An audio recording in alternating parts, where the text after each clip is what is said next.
아멘. 오늘 말씀의 제목은 젖된 아이의 겸손입니다. 지난 주간 13일 날 우리나라에 어쨌든 여러 가지 형태로 이 재판이라는 범죄자들을 심판하고 법에 또 이렇게 판결을 받는 이런 일이 참 하루에도 재판정이 부족할 정도로 진행이 되고 있다는 것을 우리는 알고 있는데, 그러나 뭐 거의 그런 재판들을 우리는 모르고 지나갑니다. 나와 관계가 없는 일은. 근데 온 국민들이 관심을 가지고 그 판결이 어떻게 되는가 궁금해했던 그런 재판이 있었습니다. 소위 이 정인이 재판이라는 그 재판입니다. 입양한 양부모가 16개월 된 아이를 학대해서 죽음에 이르게 한 그런 사건이었습니다. 아이의 두 계골, 머리와 온 몸에 뼈가 거의 골절이 되고 온몸에 멍 자국이 있고 복부에도 피가 가득하고, 이 학대하는 영상을 800회를 찍어서 그것을 다른 사람들에게 보이기도 한, 아무리 생각해도 정상적인 생각으로는 이해가 되지 않는 엽기적인 이런 행각을 한 사람입니다. 그런데 그럴 거면 왜 일부러 그 어린 아이를 입양을 했을까? 이런 또 의문이 들기도 합니다. 사람들이 그 이유를 추측을 합니다. 아파트 대출을 아이가 있으면 쉽게 받을 수 있으니까, 이제 결과가 그렇게 받았으니까 이제 이게 추측을 하는 거죠. 또 아니면은 지금 아이가 하나 있었는데 그 아이가 너무 심심해서 같이 형제를 만들어주기 위해서 그렇게 했는가, 이렇게 추측하기도 합니다. 그런데 아무리 그래도 이런 그 이유로 그렇게 했을까, 입양을 했을까 생각을 합니다. 여러분 어떻게 여기 계시는 분 생각하시는지 몰라도 아마 대부분의 사람들은 이 입양을 한다는 것을 그렇게 쉽게 결정할 수 있는 일이 아닙니다. 정말 어렵습니다. 엄두도 못 내는 일입니다. 이 입양을 했을 경우에 엄청난 그 삶의 가정의 에너지, 그리고 또 희생, 어떻게 보면 자녀를 사랑하는 것처럼 강제적으로 사랑해야 되는 이런 강제적인 사랑이 요구되는 굉장히 어렵고 힘든 이런 일입니다. 이것을 시도를 했단 말이죠. 실행을 했다는. 근데 그냥 이런 돈 얼마를 하기 위해서 이렇게 했다고 볼 수는 없지 않나 생각을 합니다. 무엇보다 우리의 마음을 더 아프게 하는 것은 이 양모가 믿음의 가정에서 태어났다는 것입니다. 해외 유학도 했고 인류 기독교 대학을 졸업을 했습니다. 배우자도 서로 정말 누가 봐도 괜찮은 사람, 좋은 사람 만났습니다. 굉장히 부러운 배경을 가졌습니다. 그리고 얼핏 보면 굉장히 열심히 살아왔다. 유학도 갔고 공부도 열심히 했고 이런 사람으로 보여집니다. 굉장히 상당한 사람, 괜찮은 사람. 아마 이들의 부모님이 이 자녀들을 자랑했을 것 같습니다. 우리 아이 이 정도 했다고. 그런데 도대체 왜 이렇게 이 사람을 괴물로 이렇게 만들었을까? 왜 그래? 우리 어떻게 해서 이렇게 됐을까요? 아우, 저 사람. 그래서 뭐 사람들이 뭔가 지금 이야기를 하고 있습니다. 세상의 법은 지금 학대 치사죄, 이렇게 이 죄명을 지금 적용을 시켰습니다. 근데 성경은, 저는 이 말씀을, 소식을 듣고 말씀을 묵상하면서 왜 사람이 이런 사람이 있을까? 여러분, 이 일은 이번 일만이 아닙니다. 지금까지 계속해서 비슷한 사건이 있어 왔습니다. 이런 사람들이 있어 왔어요. 나타나져 왔습니다. 왜 그럴까? 그 몇몇 사람들의 문제일까? 성경은 이런 경우를 교만 때문이라고 말씀을 하고 있습니다. 이게 무슨 교만인가? 자기 혼자 열심히 했는데, 그렇게 생각할 수 있겠죠. 오늘 말씀에 비추어 보면은 그 교만을 주체하지 못해서 솟아나오는 그 더러운 욕구 때문에 이런 일이 발생을 한다는 것입니다. 교만이 무엇입니까? 교만이 도대체 무엇이길래? 오늘 본문 1절에 여호와여 내 마음에 교만하지 아니하고 내 눈이 오만하지 아니하오며 내가 큰 일과 감당하지 못할 놀라운 일을 하려고 힘쓰지 아니하나이다. 이렇게 지금 시인이 기도하고 있습니다. 얼핏 이 내용을 보면은 이 시인이 세상의 욕심 다 이제 끊었다. 하나님 나 뭐 높은 것도 뭐 오만한 것도 큰일 하는 것도 필요 없습니다. 뭐 이렇게 보여집니다. 손 놓고 이제 그냥 눈빛이 희미해져서 힘도 없습니다. 초점도 없습니다. 이제 그냥 뭐 될 대로 흘러가도록 놔두겠습니다. 뭐 이렇게 사는 사람처럼 보여지기도 합니다. 그런 뜻이 아닙니다. 이 뜻은 지금 이것은 헛된 것, 지금까지 내가 잘못 알아서 굉장히 헛된 거 그걸 놓아버리겠다. 그것을 놓고 바른 것을 좋은 것을 꽉 붙잡겠습니다 하는 그런 지금 내용입니다. 부자가 되지 말라 그런 것도 아닙니다. 여러분. 뭐 물질을 많이 가지면 그게 아니에요. 물질을 가지 말라는 것이 아니라 더 많이 받아서 더 잘 쓰겠다는 그런 의미가 여기 지금 담겨져 있습니다. 로마서 12장에 보면 내게 주신 은혜로 말미암아 너희 각 사람에게 말하노니 마땅히 생각할 그 이상의 생각을 품지 말고 오직 하나님께서 각 사람에게 나누어 주신 믿음의 분량대로 지혜롭게 생각하라 그랬습니다. 여기 믿음의 분량, 믿음이 안 보이잖아요. 이거 얼마나 많은지 이거 몰라요 사람이. 근데 이 믿음의 분량이 무슨 뜻인가 하면 이 절 서두에 보면 이 은혜 내게 주신 은혜, 그 은사의 내용이라는 것이 은사. 하나님이 우리에게 주신 것, 내가 만든 것이 아닙니다. 전적으로 하나님이 주신 것, 달란트. 마태복음 25장에 그 비유가 잘 나와 있죠. 여러분. 5달란트, 2달란트, 1달란트. 우리는 이미 벌써 이게 초등학교 유치원 때부터 배운 게 있어요. 숫자 1은 작고 10은 많고 이래가지고 5, 2, 1 이러니까 5달란트는 많이 받은 사람, 큰 거, 이 1달란트는 적게 뭐 이게 1등, 2등, 3등 이게 그냥 저절로 우리에게 계산이 되어집니다. 이 성경의 이 비유를 갖다가 1, 2, 3등 이렇게 보는 그거 아닙니다. 하나님이 1, 2, 3등 하는 달란트 하나님이 각자에게 다르게 주신 그 재능 내게 맞는 것을 주셨단 말이에요. 여러분 내게 아무리 큰 건물이라도 내게 맞지 않는 것을 주면 그건 아무 짝에도 쓸모없는 것이 되는 거예요. 하나님이 내게 맞는 재능을 주. 그래서 여러분 재능이 소중한 것입니다. 하나님이 내게 맡겨주셨기 때문에 그 12장 4절에 보면 우리가 한 몸에 많은 지체를 가졌으나 이 지체를 비유로 들어서 설명을 합니다. 모든 지체가 같은 기능을 가진 것이 아니니 그랬습니다. 이 은사를 지체와 연결, 지체. 이 은사는 손, 발, 머리카락, 입 이게 다 다르듯이 이 지체와 은사 이렇게 비유를 하고 있습니다. 이 지체와 같다는 것입니다. 하나님이 분량대로 은혜를 주십니다. 줄 세우는 것이 아닙니다. 누구는 뭐 여기저기 이 줄이 없습니다. 각자에게 다른 것을 손이 되고 어떤 사람은 머리카락이 되고 다 분량대로 주신 것입니다. 할렐루야. 각자 주셨습니다. 우열이 아닙니다. 다르다는 것입니다. 잘하고 못하고도 아닙니다. 잘했다 뭐 못했다 잘해보자 그게 문제라는 것입니다. 그게 하나님은 그렇게 말씀하신 적이 없는데 각자의 자리에서 하나님 내게 왜 주셨을까?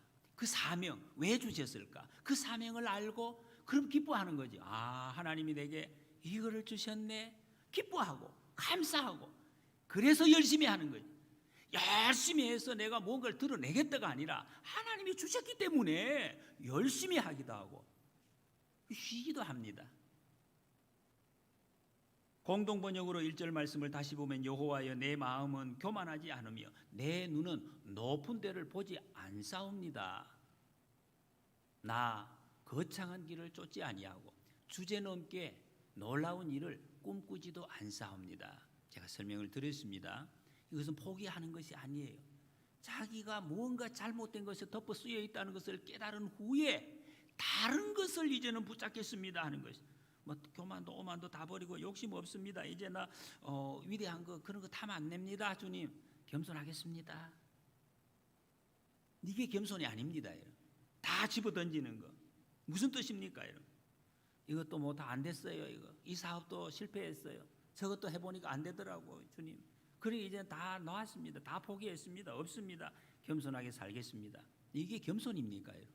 벌써 그 마음속에는 겸손이 없어요. 근데 어떻게 겸손이 될 수가 있습니까? 안 돼서 낮아지는 것. 어떤 사람들은 돈이 많은 분들, 돈 많은 사람들이 겸손할 수, 돈 많으면 더 고개를 숙여야 돼. 45도가 아니라 90도로 숙이면 사람들이 아유 겸손하다고 90도로 고개를 숙인다고. 그게 겸손입니까? 벌써 그 마음속이 그런 마음이 없어요. 개념이 이렇게 해야 이게 겸손을 알아주는구나. 그렇게 하는 것이지 어떻게 겸손히 할 수가 있습니까? 그런 의식이 이미 마음속에. 반대로 돈이 없는 사람이 말이죠, 가난한데 막 큰 소리를 막 텅텅 치면 어유 저 사람 담대하네. 상당히 그게 담대한 겁니까?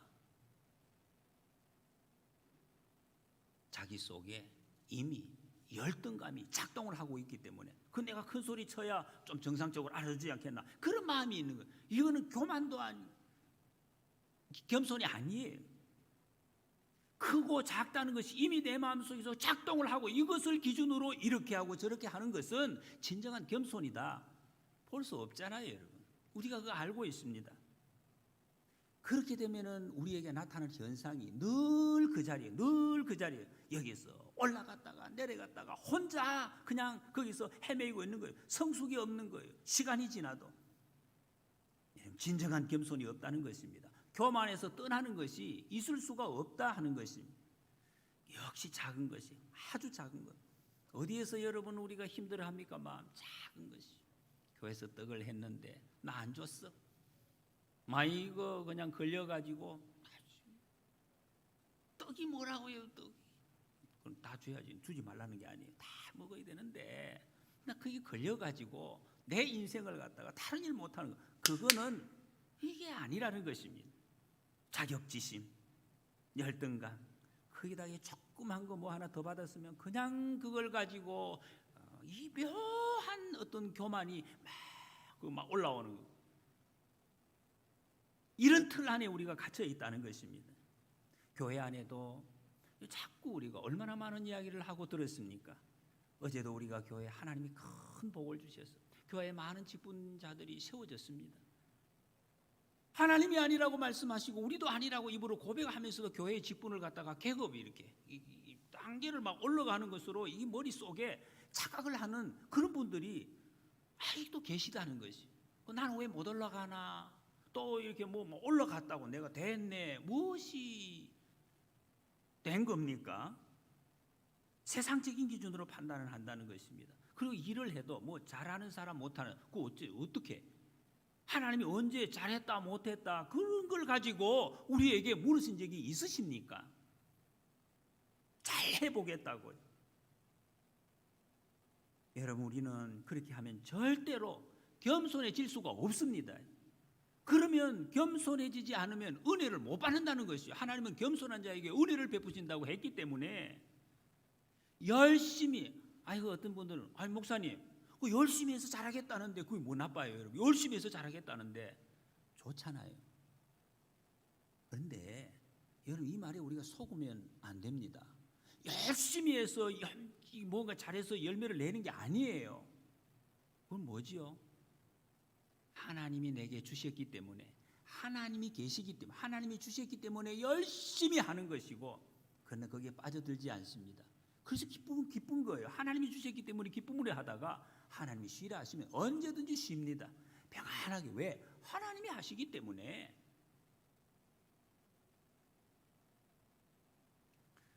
여러분, 이 지체, 로마서에서 말씀하신 지체, 손이 되든지 발가락이 되든지 뭐 머리카락이 되든지 어떤 자리에서도 기뻐하고 감사할 수 있게 된다 하는 것입니다. 이게 바로 주님이 원하시는 것이고 주님이 우리에게 주시는 이 기준, 시각입니다. 은혜 아니면 살아갈 수가 없네. 바로 그 고백. 하나님의 은혜란, 달란트가 은혜 아닙니까? 다 받았다는 거지. 하나님이 내게 주신 것이. 정말 하나님의 은혜입니다. 그러니까 은혜 하면은 가장 초점이 벌써 하나님이 내게 주신 거예요. 그래서 이런 고백을 합니다. 시인이 2절에서 실로 내가 내 영혼으로 고요하고 평온하게 하기를 젖된 아이가 그의 어머니 품에 있음 같게 하였나니 내 영혼이 젖된 아이와 같도다. 젖된 아이와 같도다. 여러분, 이 고백이 저와 여러분들이 고백이 되시기를 축복합니다. 그럴 때 우리가 진정한 예배자 될 수 있다는 거예요. 우리가 늘 고백한 하나님 부르면서 예배할 수 있는 자가 되고 하나님 안에서 소망을 갖게 됩니다. 하나님이 다 이루어 주십니다 하는 이 소망을 갖게 되고 풍성하신 하나님께서 다 채워주실 확신이 우리 속에 임하게 된다는 것입니다. 그게 오늘 시편 131편의 내용입니다. 3절에 보십시오. 공동번역으로 읽어보면 이스라엘아 이제부터 영원토록 내 희망을 여호와께 두라. 희망 포기하라는 거 아니에요. 나만 이것저것 다 버릴 때 이게 아니고 하나님 앞에 모든 희망을 다 하나님께 둡니다. 하나님 다 하실 겁니다. 믿습니다. 이런 고백입니다. 젖된 아이의 평안, 이 만족. 젖된 아이는 어떨 때 만족합니까? 여러분, 젖된 아이, 바로 젖된 아이, 지금 1살 된 이 아이가 어떨 때 만족합니까? 뭘 먹습니까? 뭘 다양한 걸 얼마나 세계 음식 한 개밖에 못 먹어봤어요. 엄마 젖 먹을 것도 없고 먹을 양도 조금밖에 안 됩니다. 그러니 뭐 욕심 낼 것도 없지요. 뭐 그냥 젖만 먹어도 그러니까 만족하지. 그래서 만족하는 겁니까? 젖만 먹어도 되니까. 아니면 뭐 나는 다른 거 맛없어. 엄마 젖만 맛있어. 그래서 내 맛있는 거 내가 먹기 때문에 나는 만족합니다. 그런 뜻입니까? 자기 속이는 거지. 이게 젖의 문제가 아닙니다. 이거. 뭡니까 여러분? 우리 나이는 어머니예요.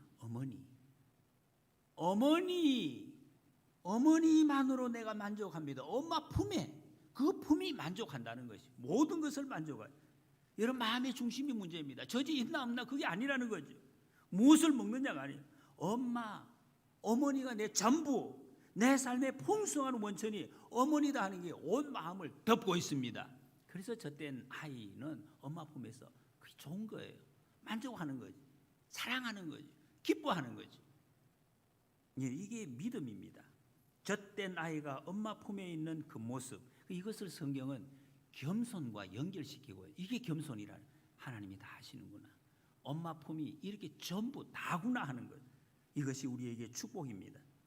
여러분, 우리에게 어떤 이런 만족이 있습니까? 혹시 이 엄마 젖에만 집착하는 그런 좀 이상한 모습은 없습니까? 여러분, 그렇기 때문에 겸손은 하나님이 하신다는 것을 믿는다는 것. 그게 겸손입니다. 겸손이. 고개를 90도로 숙이는 게 겸손이 아니라 하나님이 하신다. 내 모든 것을 하나님이 하신다. 지금도, 장래도, 내 생각도, 내 자녀도, 내 모든 일을 하나님이 하신다. 하나님이 하셨다. 하실 것이다. 이 인정하는, 이게 겸손이라는 것입니다. 내가 한번 해보겠습니다. 열매 보시고 판단, 이게 아닙니다. 여러분, 어떤 열매가 나올 것이 내가 책임지는 것이 아닙니다. 이 교만은 반대로 이거 안 믿는 것입니다. 하나님이 하시는 것을 안 믿는 것. 그 어떤 결과가 납니까? 사람을 함부로 대하는 거예요.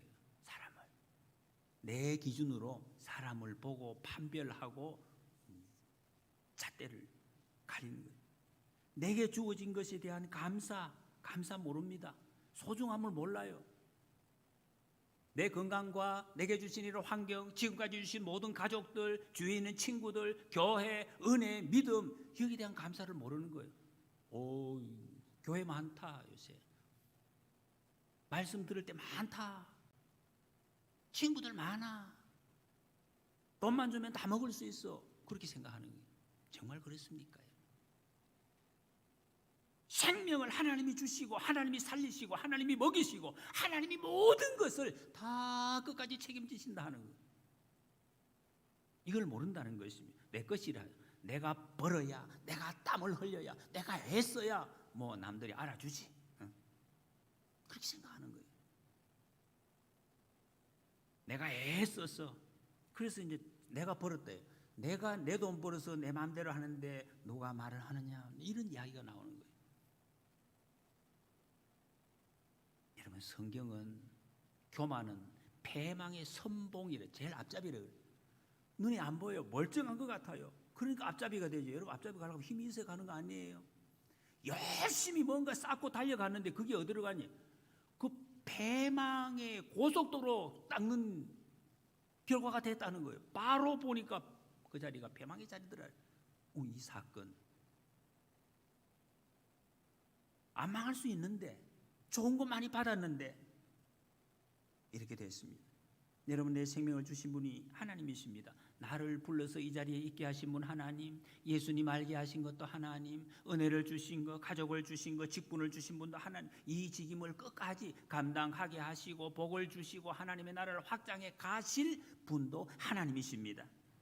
내가 용을 쓰면서 그래서 나타낼 필요가 없다, 그런 말씀입니다. 그럼 뭐 널브러져 있는가? 그 말이 아니에요, 여러분. 그래서 우리 겸손해야 된다. 주님이 하신다. 나는 그 주님을 인정하는 것, 이게 우리의 믿음입니다. 겸손이. 많은 사람들이 이 정인이 양부모를 중형에 처하라 막 데모를 하고 있습니다. 사람들이 저 그냥 놔두면 안 된다고. 국회에서는 무슨 정인이 법을 또 만들어 가지고 제2의 이런 사건이 발생하지 않겠다고 그러고 있습니다. 그러면 이런 사건이 다시 안 나타나겠습니까? 여러분, 우리의 마음이 정말로 어머니 품에 있는 아이 같이 되지 못하면 이런 사건 사실 지금까지 안타깝지만 많이 있어 왔습니다. 앞으로도 계속 있을 것입니다. 어떡하지? 제가 이 말씀을 묵상하고 또 이 사건을 이렇게 생각해 보니까 참 제 속에도 이 정인이 부모, 양부모 같은 마음이 많이 있구나, 그런 생각을 해봐. 정말 많이 있는 것 같아요. 그렇지 다른 사람 아무도 몰라요. 이 사건이 지금 드러나기 전까지는 그 부모 아무 대단한 사람이었어요. 열심히 사는 사람이었습니다. 괜찮은 사람이었어요. 스펙 좋은 사람이에요. 고상해요. 속이 안 그런데 아닌 척 하면서 이렇게 열심히 살아가는 거예요. 사랑 많은 척, 좋은 일 많이 하는 척, 분노가 있는데 없는 척, 믿음 좋은 척, 말씀을 잘 지키는 척, 척체. 그런데 속에는 다른 게 있어요. 눈에 보이는 것에 대놓고 분노를 분뇨같이 여기라, 이런 말을 들은 적도 있습니다. 그렇게 배워서 알고 있어요. 알고는 있는데 이거를 적용시키지 못하고 보자마자 분노하고 쏟아내고. 제가 껍데기 아버지, 껍데기 목사, 껍데기 남편, 이런 모습으로 지금 살고 있지 않나, 그런 생각을 해봤습니다. 여러분, 이 본문은 엄마 저제 문제가 아니라고 그랬습니다. 엄마 전 문제가 아니에요. 엄마와 함께 있느냐 하는 문제. 엄마와 함께 있느냐. 다윗의 시입니다. 이 시인이 다윗입니다. 다윗의 일생을 보면 이 고백이 어떻게 나오는지를 알 수가 있습니다. 다윗의 삶. 다윗의 삶에 얼마나 어려운 말이에요. 근데 그 어려움을 많이 닥칠 때마다 이게 어떻게 해결되었는지를 시편 그 짧은 시에 이렇게 표현을 하고 있어요. 시편 3편에 보면 압살롬에게 쫓길 때 적은 시가 있습니다. 그 어떻게 될지 모르잖아요. 쫓겨가다가 죽을지 자기 이제 인생이 완전히 특히 모르는 거예요. 근데 그때 1000만인이 나를 둘러싸고 진쳤다 그래요. 이거는 나는 감당 못한다는 거예요. 둘러 진쳤다. 어떻게 하나? 그런데 그 후에 바로 이어지는 고백이 내가 누워서 자고 깨었으니 그래요. 아이고, 잠이 옵니까? 아침에도 우리 장로님 걱정이 돼. 잠이 안 온다. 여러분, 이게 힘든 일이 있으면 잠이 안 와요. 이게. 근데 다윗은 잤어요. 누워서 자고 깨었다. 이게 어떻게 가능하냔 말이에요. 어떻게 해서 가능하겠습니까? 방향이 하나님. 구원이 주께 있다. 3장 5절에 보면 시편에 여호와께서 나를 붙드심이로다. 하나님 나 붙들고 계시는구나. 처음에 많은 대적에서 불안했는데 이런 평안이 주어진 것은 하나님을 바라본 이 시선이 방향이 바뀌었다는 거예요. 천만인 볼 때는 죽은 거죠. 근데 하나님을 바라보니까 누워서 자는 것입니다. 기준이 달라졌습니다. 그러니까 평안이 있었고 흥분되지가 않았어요. 저 자식이 자기 자식이잖아요. 반란을 일으켰어요. 이 속이 반이 뒤집어지면 그날 창이 안 찔려도 혹시 죽으실지도 몰라요. 사실은 그렇게 되면은. 근데 다윗은 그런 것이 없었어요. 평안히 잤다 그랬습니다. 사무엘 하에 보면 다윗이 자기가 가지고 있는 왕위를 포기했는지 안 한 건지 아주 애매모호한 그런 표현을 하는 경우가 있습니다. 왜 그랬어요? 왜 이게 왜 애매모호하게 하느냐? 뭐 잡으면 잡는다, 포기하면 포기한다 하지. 얼핏 보면 이 사람이 뭐 왕을 하려고 하는지 안 하려고 하는지 정말 몰라요. 왜 그랬겠습니까? 자기 마음 속의 기준이 확실하면 그대로 드러나는 거 상관없습니다. 다른 사람에게 뭐 나 이거 있어요 이런 이야기를 할 필요가 없다는 것입니다. 하나님이 모든 것을 주관하신다. 하나님 손에 모든 것이 달렸다. 거기에 집중을 하기 때문에. 그래서 압살롬이 따라올 때 압살롬을 죽일 것이냐 말 것이냐 거기에는 관심이 없어요. 오히려 그 장군들에게 압살롬을 제발 살려달라. 이렇게 왜? 아니 전쟁터에서 저 지금 따라오는 적군을 죽여야 전쟁을 이기는데 살려달라고. 이거는 또 뭡니까 이게? 무슨 정신이요? 하나님 앞에 이 시선이 여기 있는 것이 아니라 하나님께 있어요. 하나님 앞에 내가 어떻게 합당하게 설 수 있는가 여기에 초점이 맞추어져 있었기 때문에 내가 돈 벌고 내가 유학을 하고 내가 노력해서 잘 살아보겠다고 그럼 하나님 영광 드러나지 않느냐고. 이 말이 상당히 일리 있게 들리죠. 그러면 쉬지를 못합니다. 쉬는 시간에 잘못되면 어떡하는 말이에요. 겉은 멀쩡해요. 열매도 많은 것 같습니다. 속은 불안합니다. 쫓깁니다. 계속 더 벌고 계속 쌓아야 되니까 1절 말씀에 보니까 이거는 우리에게 금도 끄지 말고 힘도 쓰지 말고 그냥 다 널브러져서 살아라. 한 달란치 받은 사람처럼 땅에다가 묻어놓고 그렇게 그냥 조용히 살아라. 그런 뜻이 아닙니다. 방향을 바꾸라는 것입니다. 하나님 주신 거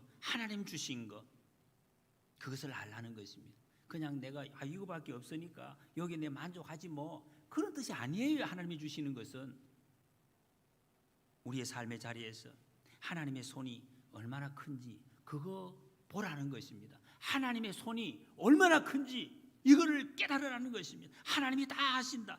하나님이 모든 것을 내 인생, 교회, 나라 전부 다 하신다. 이거를 믿는 것이 이게 겸손이라고 성경이 말씀하고 있습니다. 여러분 그래서 오늘 시인이 하나님을 바라봅니다 하는 이 바라봄은 그냥 뭐 힘도 다 빠지고 하나님 이만하면 됐습니다. 뭐 더 이상 나 바라는 것도 없어요. 그런 모습은 아닙니다. 하나님을 바라보면서 눈을 반짝반짝하면서 벅찬 감동, 기대로 하나님을 막 소망하면서 바라보는 그런 그 모습입니다. 이렇게 되는 것이 이게 뭡니까? 이런 모습이 이 예배하는 거죠. 하나님 앞에 기대하는 것. 진정한 예배자가 되는 것이고 하늘 평안을 누리는 삶이고 복된 삶이고 건강한 삶이다 하는 것을 말씀하고 있습니다. 예수님이 우리에게 보여주시는 그 겸손하니 낮고 천한 인간의 모습을 입고 오셨습니다. 하늘 보좌를 버리고 오셨습니다. 그 겸손, 이 핵심이 뭡니까? 하나님이 나와 함께 하신다. 근본 하나님의 본체시나 그 모습을 버리고 사람과 같이 되심은 하나님의 말씀을 죽기까지 순종하셨기 때문에 하나님의 말씀을 순종하셨다. 그랬더니 하나님 뭐라고 표현하십니까? 하나님께서 그를 살리셨고 영화롭게 하셨다 그랬습니다. 예수님이 어떻게 하신 게 아니에요. 예수님이 내가 이렇게 할게요 아버지 이게 아니에요. 하나님이 살리셨고 하나님이 죽이셨고 하나님이 영화롭게 하셨다. 하나님이 어떻게 하셨는가, 하나님이 예수님께 어떻게 하셨는가, 이게 예수님의 겸손이 보여주는 핵심이라는 것입니다. 여러분 그래서 우리가 겸손하다 하는 것은 내가 막 고개를 90도로 더 숙이고 나 못해요 부족합니다 이건 아니에요. 성경이 말씀하시는 겸손은 그런 것이 아닙니다. 더 낮아진다는, 아무것도 못한, 그거 아닙니다. 포기하면서 사는, 불교처럼 말이야, 나 버린다고 무소유, 그런 거 아닙니다. 성경이 말씀하시는 겸손은 하나님의 약속을 붙들고 꿈꾸는 것입니다. 하나님 뭘 주실랍니까? 순종하겠습니다.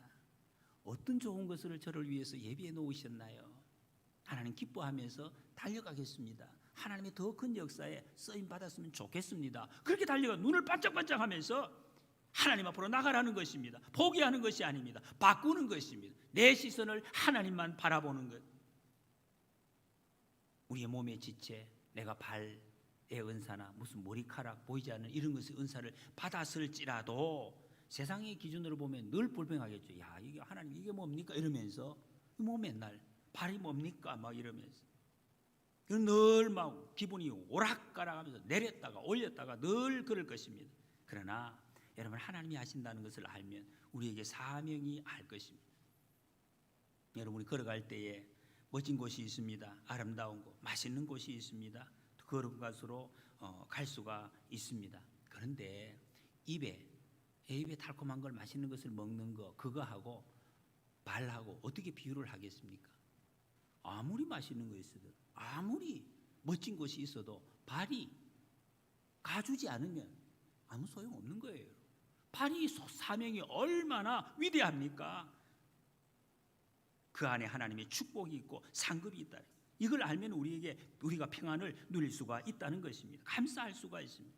2020년도 여러분, 우리 힘들고 많이 어려웠습니다. 세상적인 기준으로 보면은 원망도 하고 좌절도 하고 여러 가지 낙심도 할 수가 있습니다. 근데 또 그 중에서도 조금 내가 잘했는 거 생각하면은 또 이상한 교만, 이게 또 솟아오를 수가 있습니다. 왔다 갔다 한다는 것입니다. 여러분, 우리가 하나님 기준으로 우리가 바라보아야 될 것입니다. 지금 이렇게 다 같이 모여서 우리가 예배드리지도 못합니다. 그러나 이런 가운데 하나님의 더 깊은 뜻, 은혜가 있는 줄 믿습니다. 세상적으로 보면 안 좋은 조건들 많습니다. 그러나 하나님의 시각으로 보면 좋습니다.